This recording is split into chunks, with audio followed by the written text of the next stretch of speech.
Continuing our focus on the 40th anniversary of Ogun State. Well, now we're joined by Ronke Sokefun, who is the Commissioner for Agriculture in Ogun State. Good morning, and thank you for coming on today. Thank you. Good morning. Well, we know that there's a lot of focus this time, I think countrywide, about how we need to diversify the economy. And agriculture is one of those areas that the country is looking at. I also remember the last time we were here, you had some projects going on. Give us an update. How far have you gone with some of those projects now? Yes, the last time you were here, I believe, was our Investors Forum 2014. We did speak to a number of projects we had commenced work on. Those are still ongoing, and we have also added on a couple more. We had a couple of plantations springing up at the time. Again, those are, there's gestation period when it's cultivation. So cocoa doesn't start fruiting until between 3.5 to 5 years. So it's regular maintenance on that we're doing now. It's a 50-hectare cocoa plantation in a place called Alagbagba, which is in the central part of the state. We also have a cashew plantation. Again, cashew has a gestation period of between 3 and 5 years as well. So again, it's regular maintenance that we're doing on that. Again, it's a 50-hectare plantation in Afo. Afo is to the west of the state. We also do have an oil palm plantation also on a 50-hectare land parcel in Ikbukia. Ikbukia is also to the west of the state. Again, that takes about 3.5 years. So all these are work in progress until they start fruiting. Although I must confess to you, because I'm sure that a lot of us have read reports about how cocoa has done this past couple of months. There's been a high mortality rate, but again, you always have to have a backup, which is a nursery, to replace each mortality that you have. So we're working closely on, we're working seriously on replacing those once the planting season is upon us. But we have identified those. We know the ones that we need to take out and replace. More importantly, we have completed and as part of the activities for the 40th anniversary, we will definitely commission that project. We have established a hatchery project in a place called Emore. Emore is to the east of the state, just outside Ijebu-Ode. Has a capacity to produce 30,000 day-old chicks per week. So that's major for us. We have invested, we've spent all the money on providing the infrastructure, getting the equipment we've installed and what have you, but we want to partner with a private entity that will run it again, because by and large, you should know by now that government doesn't have skills in running businesses. It's to support.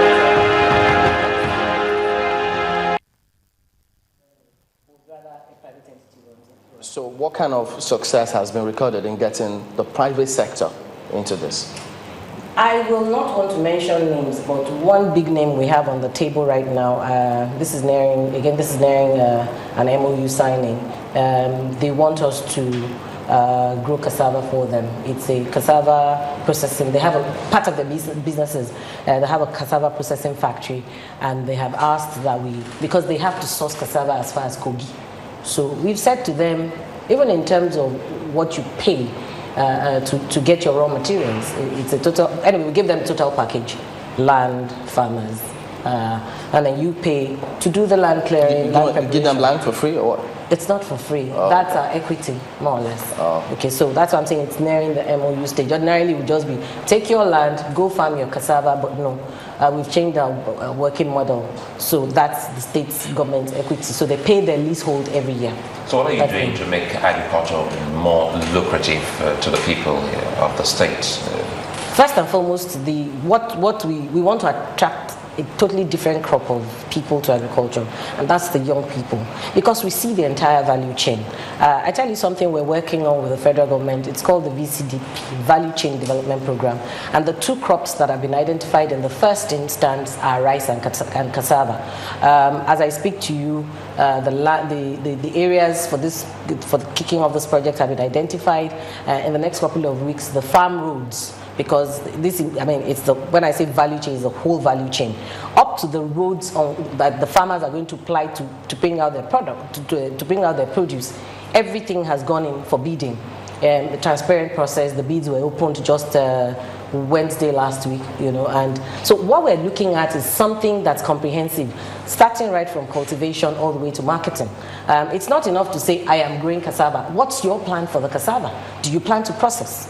You know, the young who will not come into the business Yes. if they don't get to see that it is lucrative. If I get to see that the farmers are poor, then there must be something that you must be telling me that will make me come into the whole big picture. That's what I'm saying. For us, we're developing entrepreneurs. We want people that can take it all the way from the farm.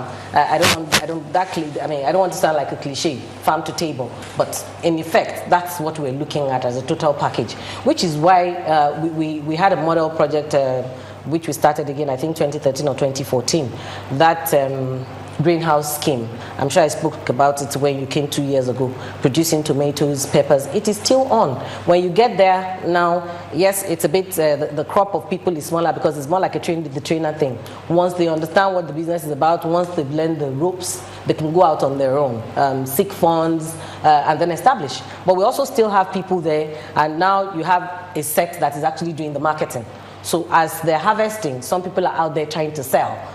Or actually selling, because we never even produce enough. People now understand what those tomatoes, initially there's always a lot of resistance with our people that, what sort of tomatoes would you put out there for 2 weeks and it just doesn't soften, But again, it's the variety that we plant. So we're trying to encourage the young people to come into it, and we're luring them with a lot of incentives like, land, we'll prepare the land for you, we'll encourage you to go all the way to processing, and then develop marketers amongst yourselves as well. For the farmers who currently exist, what exactly are you doing for them? Again, I spoke to this 2 years ago when you came on board, when you came in.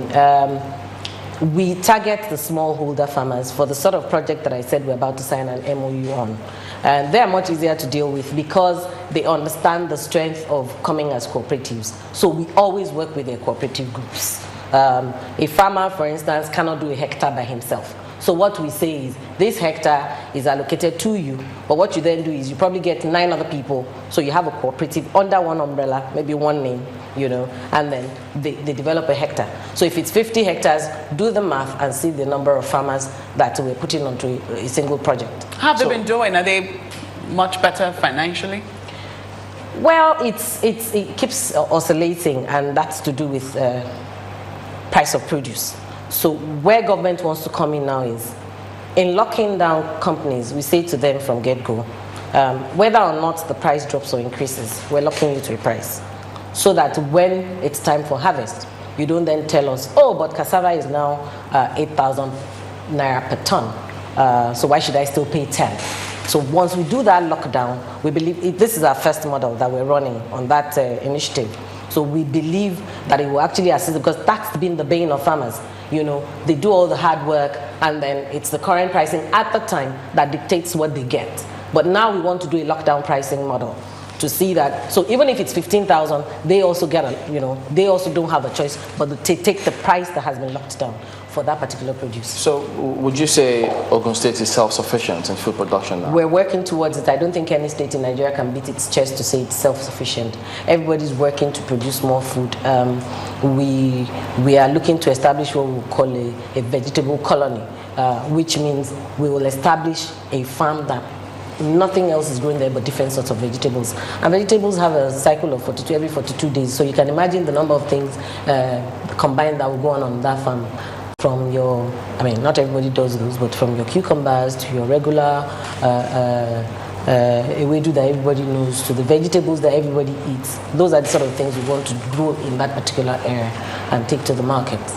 All right, Ronke Sokefun, Commissioner for Agriculture, thank you for talking to us today. Thank you very much. Well, we'll be back in a moment. Don't go away.